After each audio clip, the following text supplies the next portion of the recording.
Hello বন্ধুরা, আবারও চলে এসেছি একটা মজাদার স্বাদের জিরা কুকিজের ভিডিও নিয়ে। এটা দেখতে যতটা সুন্দর আর খেতে ততটাই সুন্দর, হেলদি এবং টেস্টি। বিশেষ করে বাচ্চাদের পক্ষে খুবই তো উপকার। এর মধ্যে কোনো ময়দা নেই এবং এটা কিন্তু চিনি এবং আরও বেশি হেলদি করতে চাইলে গুড় দিয়ে বানাতে পারো। আমি চিনি দিয়েই বানিয়েছি। চলো আগে বানানোটা কমপ্লিট করি। প্রথমে নিয়ে নিচ্ছি একটা বড় বাটি। তার মধ্যে আমি যেহেতু অনেকগুলো কুকিজ বানাবো সেই জন্য মোট 3 কাপ আমি আটা নিয়েছি। 1 কাপ আগে চেলে নিয়েছি, এটার মধ্যে চালনিটার মধ্যে ধরছিল না বলে, তাই তারপর 2 কাপ নিয়েছি। তার মধ্যে নিয়ে নিয়েছি হাফ কাপ মতো গুঁড়ো দুধ। গুঁড়ো দুধটা অবশ্যই দিতে হবে বেশি টেস্টি করার জন্য। আর দিয়েছি দেখো 1 চিমটে নুন, আর হাফ চামচ বেকিং পাউডার, আর হাফ চামচেরও কম হচ্ছে 1 চিমটে, এক কথায় বেকিং সোডা, আর স্বাদ মতো অবশ্যই নুন দিয়ে সবকটা উপকরণকে চেলে নিয়ে ভালো করে মিশিয়ে নিতে হবে। আর অবশ্যই কেকের মতো এই সবকটা উপকরণকে আগে চেলে নিতে হবে। চেলে নিয়ে অবশ্যই মিশিয়ে নিতে হবে। আর যেমন পরিমাণ কুকিজ বানাতে চাইতো ততটা পরিমাণই আটা নেবে। আমি অনেকগুলো বানাতে চাই তাই অনেকটা আটা নিয়েছি একসাথে। আর নিয়েছি দেখো এখানে মেল্টেড হচ্ছে ঘি। এটা কিন্তু বাটার দিয়েও বানাতে পারো, মেল্টেড বাটার দিয়ে। আমি এটা ঘি দিয়ে বানাচ্ছি। 1.5 কাপ মতো আমি নিয়েছি ঘিয়ের মধ্যে দিয়েছি 1 কাপ গুঁড়ো চিনি। আর এটা কিন্তু গুড় দিলেও কিন্তু এটা আরও বেশি হেলদি এবং টেস্টি হয়।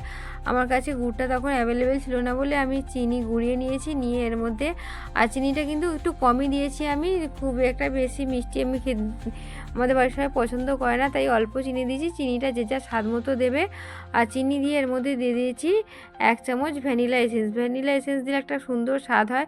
3টাকে একসাথে দিয়ে ভালোভাবে বিট করে নিতে হবে। দেখো বিট করে করে আমার এটা পুরো একটা ফোমি ভাব চলে এসেছে। প্রথমে কতটুকু ছিল, এখন দেখো ফুলে বেশ হাফ বাটি মতো হয়ে গেছে। এটা কিন্তু বিটারের সাহায্যে তোমরা বিট করতে পারো। আমি স্প্যাচুলার সাহায্যে বিট করেছি, বা বিটটা করতে স্প্যাচুলার সাহায্যে করলে একটু সময় বেশি লাগে। যাই হোক দেখো ওটা পুরো ফুলে একটা ফোমি ভাব চলে এসেছে। আসার পর আমি যে শুকনো উপকরণগুলো চেলে রেখেছিলাম এর মধ্যে দিয়ে সেগুলো মিশিয়ে নিতে হবে। আর প্রথমে স্প্যাচুলার সাহায্যে মেশাচ্ছিলাম, কিন্তু এত টাইট লাগছিলো, এরপর আমি হাত দিয়ে মেশাতে শুরু করেছিলাম। আর এর মধ্যে কিন্তু দুধ দিতে হবে, লিকুইড দুধ জাল দিয়ে রাখতে হবে, দিয়ে ঠান্ডা করে রাখতে হবে, রেখে তারপর এটাকে মাখতে হবে। যেভাবে আমরা রুটি খাই, রুটির আটা মাখি, সেইভাবেই এটাকে মাখতে হবে। অল্প অল্প করে দুধ দিতে হবে, দিয়ে এটাকে মাখতে হবে। একসাথে অনেকটা দুধ দিলে হবে না, তাহলে নরম হয়ে গেলে কুকিজটা খুব একটা ভালো হবে না। তাই দেখো আমি অল্প অল্প করে দুধ দিচ্ছি, দিয়ে আটাটাকে মাখছি। আর অনেকটা যেহেতু আটা, অনেকগুলো কুকিজ হবে, সেই জন্য ওটা স্প্যাচুলার সাহায্যে মেশানো অসুবিধা হচ্ছিল, তাই আমি হাতে করেই মেশাচ্ছি। আর দেখো একদম মেখে একটা যে আটা রুটি খাওয়ার জন্য যে ডো হয় সেই রকম তৈরি করেছি। করে এর মধ্যে বেশ অনেকটা মতো আমি জিরে ভেজে রেখেছিলাম। যেহেতু এটা জিরা বিস্কুট আমি বানাচ্ছি, জিরাটা অপশনাল, জিরাটা তোমরা দিতে নাও পারো, যারা পছন্দ করবে না তারা দেবে না। আর এর মধ্যে দিয়েছি বাদাম আমি ভেজে গুঁড়িয়ে রেখেছিলাম, মানে খুব বেশি গুঁড়ো না, একদম হালকা করে, মানে বাদামগুলো খাদি খাদি হবে সেরকম করে আমি ভালো করে আটার সাথে দিয়ে আর একটু ভালো করে মাখিয়ে নিচ্ছি। আর এটার মধ্যে জিরে যেহেতু দিচ্ছি, জিরে দিলে এত সুন্দর একটা জিরা বিস্কুটের যে ফ্লেভারটা হয়, খুব সুন্দর ফ্লেভার আসে। একবার বানিয়ে যারা খাওনি কোনো দিন, বানিয়ে অবশ্যই দেখতে পারো। আর দেখো আমার পুরো আটার ডোটা রেডি হয়ে গেছে। একদম আটার যেমন রুটির যেমন ডো হয় সেই রকমভাবে একটু নরম হবে। রুটির ডো যেমন খুব একটা শক্ত হয় ততটা শক্ত হবে না।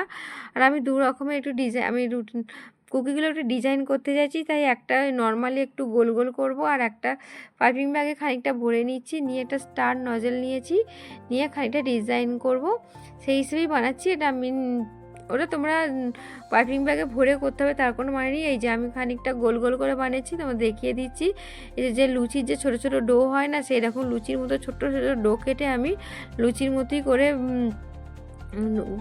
কুকিজের সাইজটা করে নিচ্ছি হাফগুলো, আর হাফটা করছি আমি স্টার নজেল দিয়ে। এই যে এইগুলো আমি বানিয়েছি স্টার নজেল দিয়ে, অর্ধেক অর্ধেক করে হাফ স্টার নজেল দিয়ে হাফ কুকিজগুলো করেছি, হাফ ওই গোল গোল করে করেছি। করে দেখো একদম এটাকে আমি এয়ার ফ্রায়ারে কুকিগুলো বানাবো, তাই এয়ার ফ্রায়ারটা আগে হিট করে নিয়েছি। নিয়ে এর মধ্যে অবশ্যই ঘি কিংবা বাটার দিয়ে ব্রাশ করে নিয়ে ওগুলো দিতে হবে। বিস্কুটগুলো দিয়ে একটু ফাঁকা ফাঁকা করে অবশ্যই দিতে হবে। এগুলো যেহেতু ভিতরে গিয়ে একটু ফুলবে, তাই স্পেস একটু রাখতে হবে ফোলার জন্য, গায়ে গায়ে দিলে কিন্তু হবে না। আর আমি 18 ডিগ্রি থেকে 18 কি 19 ডিগ্রি দিলেই হবে। দিয়ে 180 ডিগ্রি টেম্পারেচারে দিয়ে হতে দিয়েছি। দেখো ভিতরে কুকিগুলো ফুলছে আস্তে আস্তে। কুকিগুলো আমার মোটামুটি কমপ্লিট হয়ে গেছে, 18 ডিগ্রি কমপ্লিট হয়ে গেছে। পর আমি দেখো বার করে নিয়েছি, দেখতে কতটা সুন্দর হয়েছে, একদম ক্রিস্পি হয়েছে। এইভাবে তোমরা বানিয়ে নিতে পারো হেলদি ও টেস্টি কুকিজ। এটা বাচ্চাদের পক্ষে খুবই উপকারী। ভিডিওটা ভালো লাগলে অবশ্যই লাইক কমেন্ট শেয়ার করো, চ্যানেলটাকে সাবস্ক্রাইব করো।